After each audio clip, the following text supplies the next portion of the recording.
Next problem. So this is paper 2. We said that this is paper 2, double and compound angles. And we are dealing with, guys, we are dealing with identity. So the question here is going to say in the exam, prove. Now, the question that comes out in the exam, it says, prove that cos 4x is equal to 1 minus 8 sine squared x plus 8 sine to the power 4x. And it's worth 7 marks. Question, answer.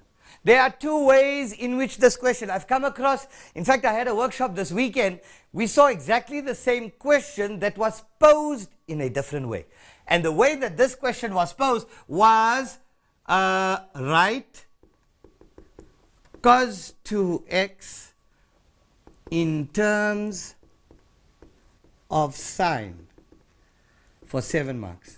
Now guys, this question here, write cos 2x, cos 4x, write cos 4x in terms of sine, and this question that proved that cos 4x is equal to this is exactly the same. Only thing, they've made this an identity, they've given you the final answer, here they haven't. So you already know that the answer to this question is that.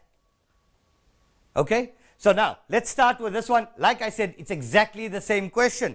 Now these, I told you in the last one that whenever they use, remember in the previous example, if you haven't watched the previous episode, go to itvnetworks.tv, click on the ITV Math show on the top. All our previous episodes will be uploaded. Go onto the episode where I explain to you, that if this number is odd, like we had in the previous one, sine 3x, the number 3 is odd. So if it's odd, it becomes compound. And we broke it up in the last problem into x plus 2x.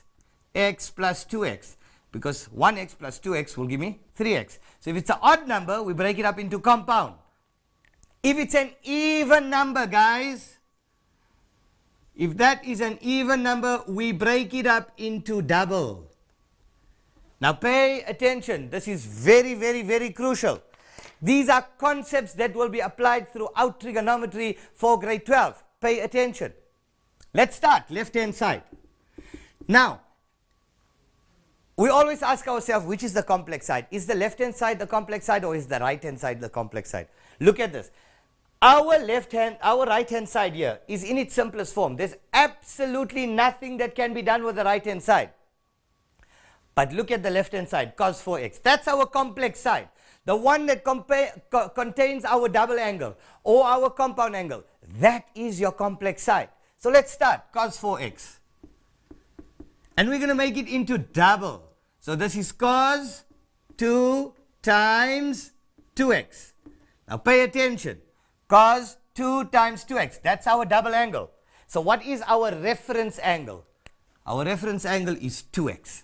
Our reference angle is 2x, because 2 times 2x will give me 4x. Now, which of, this is a cos 2 of my reference angle or my cos double angle. Which of my cos double angle formulas have only got sine in it? Now you know that cos 2x, if x was your reference angle, this would equal to, you know from your formula, cos squared x minus sine squared x, or 2 cos squared x minus 1, or 1 minus 2 sine squared x. Which of these three formulas only have a sine in it? Not the first one, not the second one, definitely the third one, 1 minus 2 sine squared x. That's your reference angle.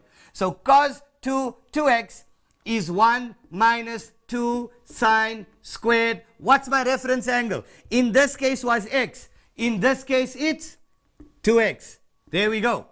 So cos 4x is equal to cos 2 times 2x. 2x being your reference angle, which is 1. When I convert it, that's my double angle. When I convert it, it's 1 minus 2 sine squared 2x, because that's my reference angle. There we go.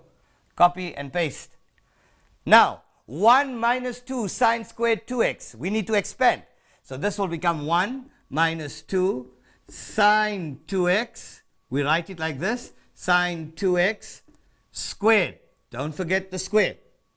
This is equal to 1 minus 2. Expand that. Sine 2x can only be broken up in one way. 2 sine x cos x squared.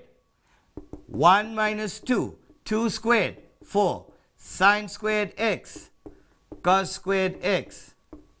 Multiply this out. 1 minus 2 times 4 minus 8 sine squared x cos squared x. Remember, that's one term. Now we've got sine and sine. I've got sine and I've got cos. So I need to convert the cos to a sine. Now we know from grade 11, 1 minus 8 sine squared x. What do we know about cos squared x, guys? Cos squared is 1 minus sine squared. Good. 1 minus sine squared x. So now multiply that out. 1 minus 8 times 1 will give me minus 8 sine squared x. Negative times negative, positive. 8 sine squared times sine squared, sine to the power 4x. Look at that. 1, 1. Minus 8 sine squared minus 8 sine squared plus 8 sine 4 plus 8 sine 4, which is equal to right hand side. And there we go, boys and girls. 7 marks. You now have got 7 marks for this problem. Cos 4x. There, let's quickly go through it again. Cos 4x is cos 2 times 2x, which is 1 minus 2 sine squared 2x, your reference angle. Sine 2x, there we go, there's my square. Sine 2x, we break it up. 2 sine x cos x, because that's a formula for my double angle for sine.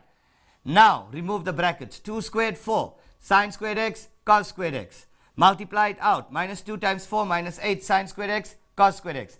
Cos squared, broken up into 1 minus sine squared. Cos squared, 1 minus sine squared.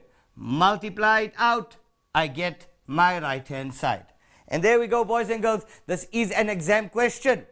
We've seen it in past papers, and that is what we've gone through. Like I told you, the one that came out in the exam paper, that was exactly like that, but not as an identity. It said, write cos 4x in terms of sine, and there we go, and that would be the problem. Boys and girls, we are about to cut for an ad break. I hope you've taken this one down. I'm going to leave you with one to do during the break. So you've got 3 minutes quickly before we cut for an ad break. Let's see how good are you. So now I give you this one. I tell you, prove question that sine half x plus cos half x all squared is equal to 1 plus sine x. And that is for 6 marks. Right? There's an identity. Guys, we are now cutting for an ad break. I hope you enjoyed the first segment. Stay tuned to the best math show in the world.